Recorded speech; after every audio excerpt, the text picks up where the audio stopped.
Secondly, I noticed you referred to the British High Commissioner here as quote-unquote fantastic.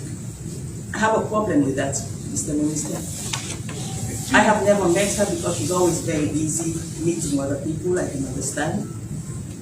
But the British High Commissioner has had a consistent pattern of using the fight for the advancement of women, gender equality, to hinder the fight against corruption, which I also consider to be a very, very serious fight in Sierra Leone. Yesterday, something happened that actually is the reason why I decided I will not send someone to this press conference. I will come here and pose the question to you directly.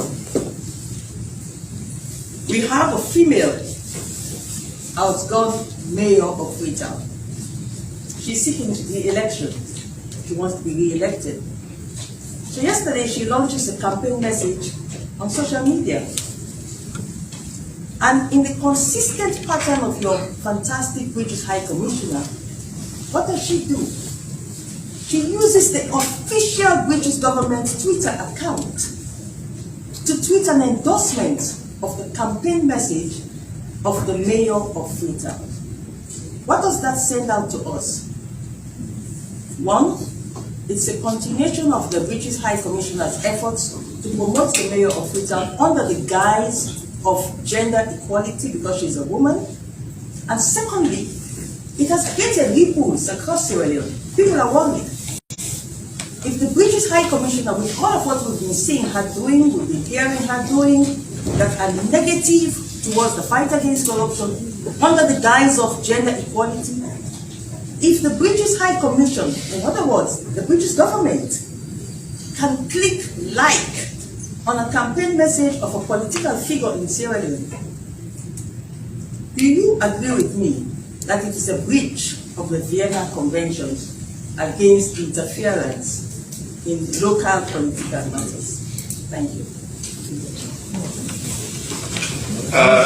Firstly, I'm not going to edit my description of my High Commissioner as being anything other than fantastic. She is absolutely fantastic. For those of you who don't know her, she had a long and successful career in commerce before coming into public policy, and she is one of a significant number, an increasing number of incredibly high-achieving women in the Foreign Commonwealth and Development Office. 8 out of the 10 most senior ambassadorial appointments in the British system are currently held by women, including in Washington, including in the United Nations, in Russia, in China, in Ukraine, and a number of other places. So I am not going to edit my description of our High Commissioner being anything other than fantastic. She is that.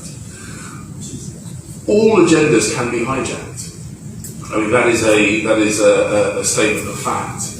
But also, what is an incredibly important statement is that we should seek at every opportunity to promote and support greater diversity in the world of business, the world of public policy, the world of politics. I will make a statement on which I feel more strongly about than almost anything else in my role.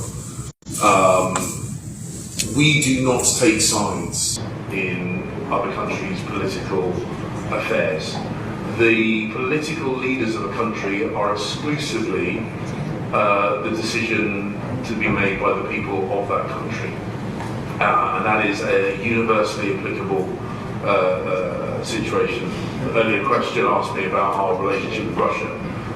Observers will note at no point have we called for regime change. The leadership of Russia is exclusively for the Russian people. The leadership, whether it be at municipal or at national level here in Sierra Leone, is exclusively for Sierra Leoneans. We have worked well and closely with political leaders of both political parties here in Sierra Leone. And I make this commitment to the people of Sierra Leone, whoever they choose to elect, in what I hope and expect to be free, fair, open and peaceful elections. The UK government and the UK High Commissioner will work with those people.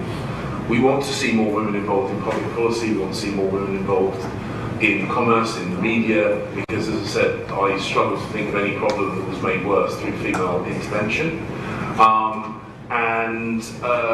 Where incumbents have made messages which are in accordance with these long-standing values held by the UK government, we will amplify those messages. And if the incumbents change, but the agenda is maintained, we will amplify the messages of those new individuals in positions of power.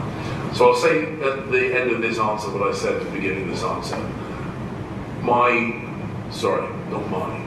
His Majesty's High Commissioner here in Freetown is fantastic. I can let you know she enjoys my 100% support, and her integrity is above reproach. Sorry, sir, did you answer the second question? The second question. Do you think it goes against the Vienna Convention? No, because she hasn't taken a political position. What she's taken is amplified a long-standing position of the UK government with regard to empowering women and girls. As I say, my position on this is absolutely clear. His Majesty's High Commissioner here in Syria has acted absolutely with professionalism and integrity and completely within the confines of the Vienna Convention. Thank you. Thank you very much. We'll have just one more question. I'm LisaJChesney and I'm the British High Commissioner.